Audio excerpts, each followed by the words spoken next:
How to log in WhatsApp with Gmail account. WhatsApp primarily uses phone numbers for account creation and login.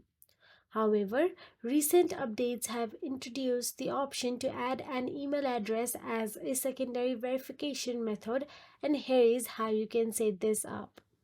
First of all, open the WhatsApp app on your mobile device and make sure you are logged into your WhatsApp account.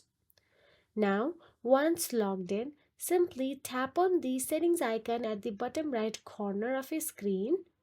In iPhone and in Android, you can tap on the top right corner.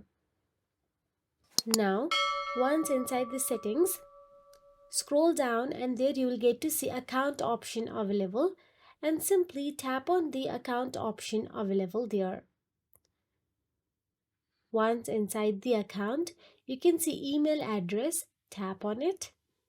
Tap on the add email and all you have to do is enter your email address and tap next. Make sure you enter the valid email address because a verification code will be sent to your email address to verify. Now once done, so tap on the next. Now here wait for a few seconds and the verification code will be sent to your Gmail account. So wait for a few seconds and as you can see my code has been displayed above. Write down the code and that is it. This process adds your email as a secondary verification method so you can log in with email address in WhatsApp as well. If you found this video helpful, please like, share and subscribe and thank you so much for watching.